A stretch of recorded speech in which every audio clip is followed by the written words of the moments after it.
Coming up, the United Nations Permanent Forum on Indigenous Issues is back in person after 2 years. And she sang at the iconic Merrie Monarch Festival last week. We talked to star Kalahiki. Plus, Holly Cook-Macaro recaps the Indian Gaming Association's trade show and convention. I am Aaliyah Chavez. Join us for those interviews, plus headlines from the ICT Newscast.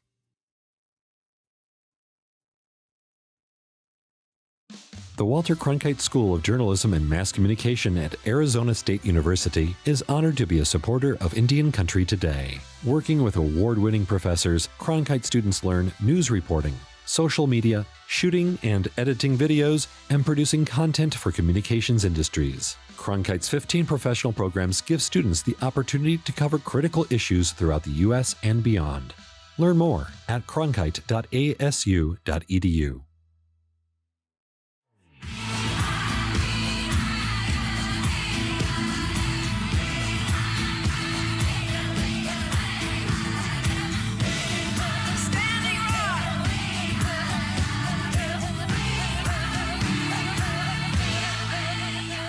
This is the ICT Newscast with Aaliyah Chavez. Guwatsi Hopa. Thank you for joining us. We start in New York as the United Nations Permanent Forum on Indigenous Issues is in full swing. Its theme is Indigenous peoples, business, autonomy, and the human rights principles of due diligence, including free, prior, and informed consent. The forum is an opportunity for the international Indigenous community to come together to set standards for respecting Indigenous rights. It also serves as a way to communicate clear recommendations for the UN and its member states. At the forum so far, different Indigenous leaders have spoken on personal issues directly affecting their homelands. Even young leaders are speaking out and wanting to change the future. And we'll have more on this later in our newscast. In California, tribal leaders are speaking out against a name tied to atrocities against Native people. There are competing bills in the California state legislature that promise to remove the name of Serranus Hastings from the UC Hastings College of Law.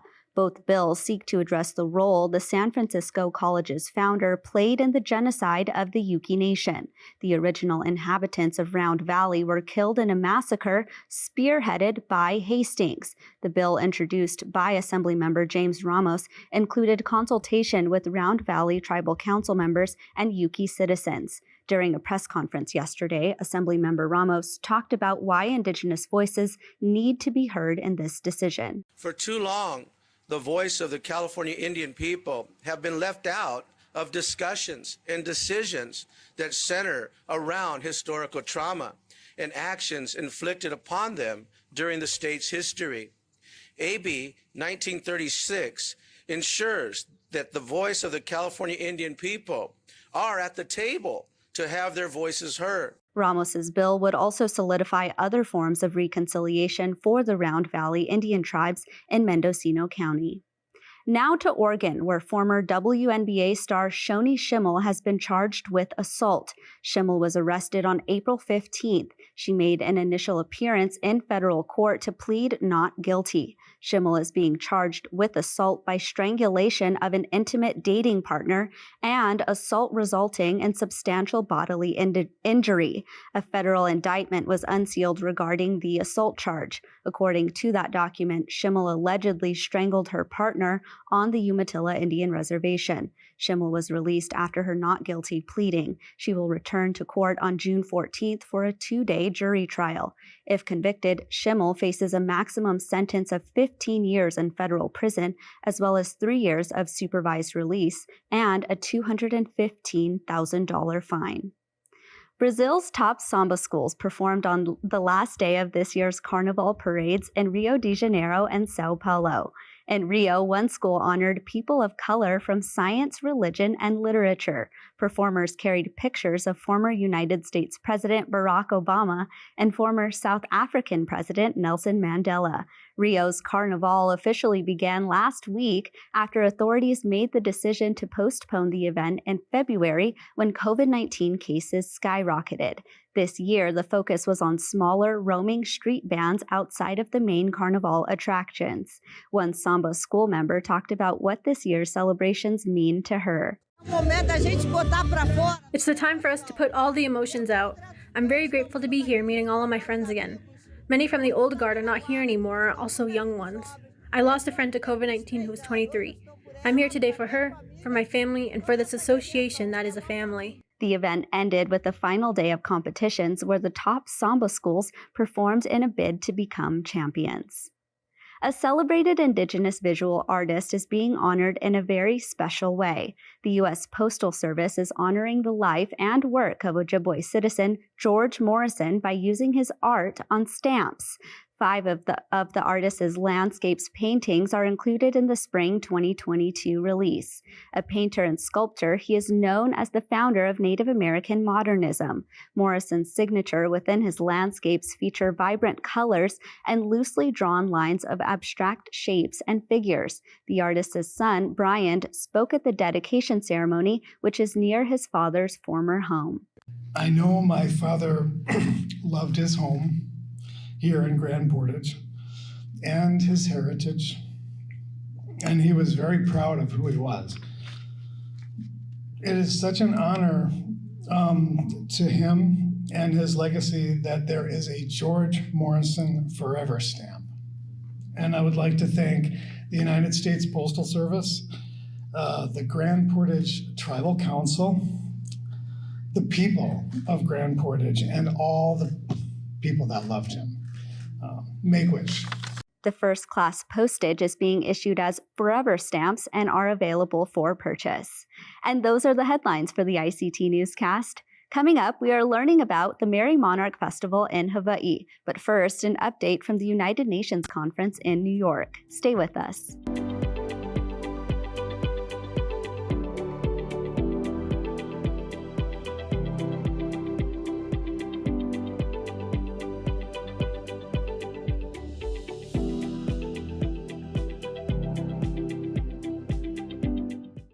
A major event is happening right now in New York City. The United Nations is hosting its permanent forum on Indigenous issues this week. ICT correspondent Karina Dominguez has been covering the event, and she joins us now to tell us the latest of what's been happening. Hi, Karina. Hi there, Leah. Thanks for having me on. So what topics are being discussed at this forum? Right. So ICT, we're actually collaborating with the Global Indigenous Affairs Desk. So the Global Indigenous Affairs Desk is a collaboration between GRIST and High Country News and ICT.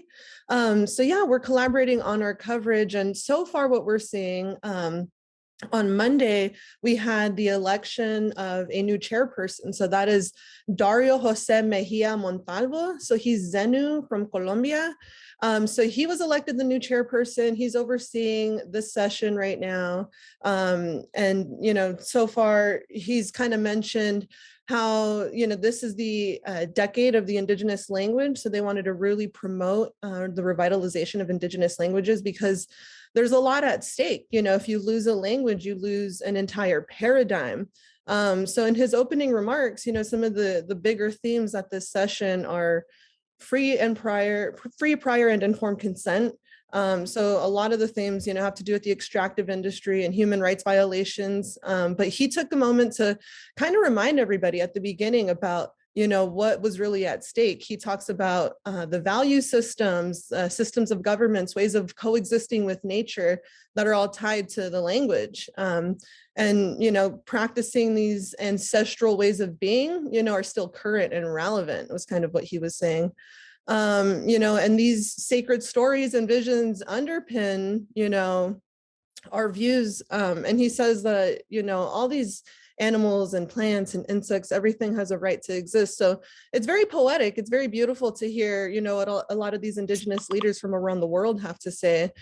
Tuesday, there was a little bit more of a focus on the theme, which I believe you mentioned earlier in the newscast: Indigenous peoples' business autonomy and human rights principles of due diligence, including free, prior, and informed consent. So that's really what the focus has been. So, like I mentioned before, we're collaborating with GRIS. I know they're working on an article right now regarding free, prior, and informed consent. And there was a lot that was said yesterday in that regard. So another example, this woman, Hindu Ibrahim, who is a forum vice chair. She's Indigenous Mabororo. Sorry if I messed that up, but she's from Chad. So she is talking about how FPIC is just extremely crucial at this time, with the global climate crisis. And she just says that, finding these solutions is just kind of imperative. So just a lot of FPIC talk going on right now. I understand another large part of the conversation has been led by young people. Tell us what their message has been. Right. Yes, we've had some Indigenous youth. I was able to talk to a couple of youth who will be speaking this week, have already spoken. There are Ampo Jensen, and then there's also Victor Lopez Carmen. So I was able to talk to the both of them. So they had a lot to say as far as, again, the extractive industry, finding a world where we're living more sustainably, which might not be as convenient as the one that we're living in today, right? So Ampo, she is here, Jensen, she's talking about a lot of the contamination in the Black Hills from legacy mining, from gold mining, uranium mining. So she's been a part of a team that's doing some research there and tracing how that has caused contamination on the Pine Ridge Reservation. So she'll be discussing that at the UN this time around. And then also she'll be talking about how the Lakota Nation has been responding to the COVID pandemic as well. So a lot of these kids, they kind of wear different hats. I shouldn't say kids, but the youth, they're wearing a lot of different hats. They're there in many different capacities. Victor Lopez Carmen as well. He is the co-chair of the UN Global Indigenous Youth Caucus. He's also a Harvard medical student, but he is also talking about just the importance of having a caucus like this to be able to send a message as a global Indigenous youth, and it's all about centering traditional Indigenous knowledge because that's imperative for a sustainable future. Take a listen to what Ampo had to say. I am hopeful that, we can collaboratively design a future where our rights are respected and we are able to meet the needs of people, because we know that, power is needed, energy is needed, but there are also the way it is right now. I think we can all agree that it's not sustainable and it's not sufficient. And it shouldn't be the expectation anymore. Karina, we only have about 30 seconds left, but remind our viewers where they can follow your reporting. Right. You can check it out on IndianCountryToday.com. I'm going to be in New York soon, so I'll be, providing some more video, and we'll be able to provide that to the newscast here shortly. So really looking forward to, there's a lot on the agenda coming up, but I think the biggest thing for the second week when we're looking ahead is a rough draft of the final report. So that should be expected the second week. This is the first time they're doing this in a hybrid format, so we'll see, but that's what we're anticipating right now. Well, Karina, thank you so much. Thank you.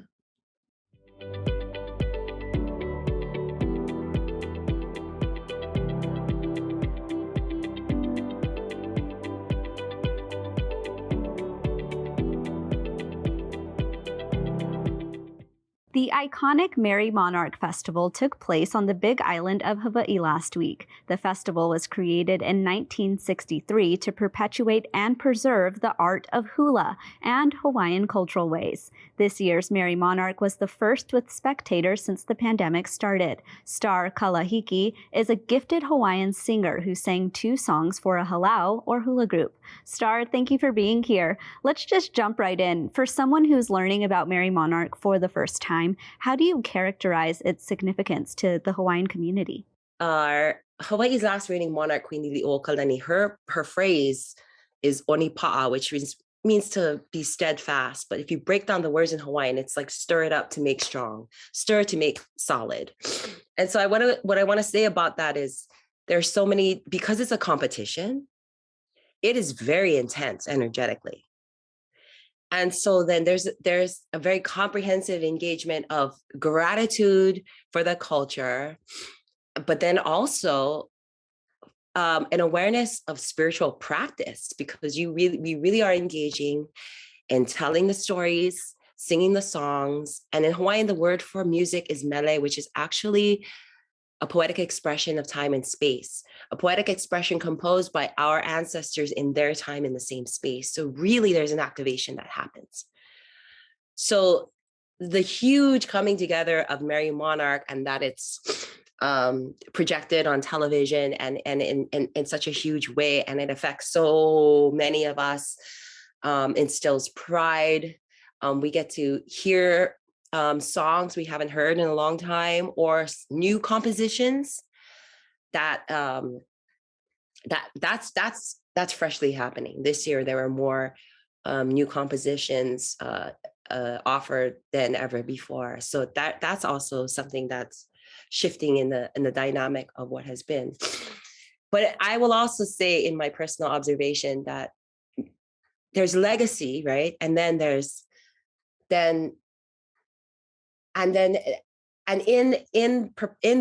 legacy and in the practice of it, is everything, right? It's life-giving and it's reclaiming, but there's also so much struggle in the process that apparently we are supposed to learn from, because you bring a whole bunch of people together who say, this is the way that our kupuna used to do it, and this is the way that, there's gonna be a lot of energy, but I believe that that's what my queen meant, right? To stir things up, to make us stronger, So it's a really big deal. I am still like day 3 of recuperating. I cannot believe it takes so much energy out of me to sing 2 songs and hold space for one hello, but that's what I'm sitting in. Like, this is that big. This is that much energy. And it does require diligence and fortitude and strength, and then recuperation. Can you tell us about the level of sacrifice and commitment it takes for the dancers? Oh, absolutely. It's unbelievable, the level of commitment. But this is what the dance is, So as I understand, you gather flowers, what they call kinolo, of the area of the dance or of the god that you're going to honor, and you become the altar, right? And your sacrifice is the offering, right? Your sweat and your fatigue and then they work so hard that they're pretty much just on this other level, right? Like this, they're on another plane already, because they're just completely focused on the movement and on the song.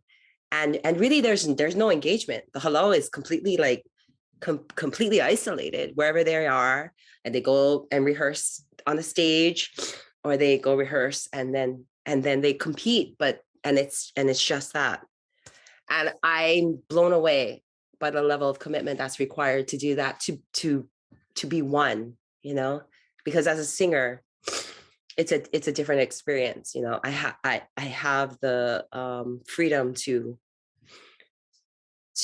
be uniquely me, but the hello is a combined collaborative effort, and then I'm just the sound to support that. But it's mind-blowing, because it's not just the dancer's sacrifice, it's the family, the mothers and the fathers and the uncles and the grandmas, and they're all there. They're cooking, they're ironing. It's a whole operation. As I mentioned in my opening, you actually sang for one halau, or hula group. Tell us about that. Yes, I was asked by Kumuhula's Sunny Ching and Lopaka Igarta of Halau Namamo o Pu'uana Hulu to sing for their girls and boys, their wahine and their kane, for the Awana competition, which is like the modern hula competition. And particularly for me, it was a big deal because the song they wanted me to sing for the men is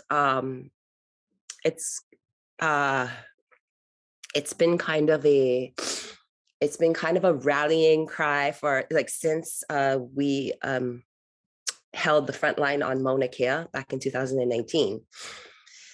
So I am what is called like the first kahea, like I'm the call, and there's a response. And So for them to incorporate that song into the competition was already something. But also, but then for the women, I had to sing and honor a tribute to Antilina Machado, who was known as the songbird of Hawaii. Star, unfortunately, we've run out of time, but thank you so much for joining us. Mahalo. Thank you. Aloha.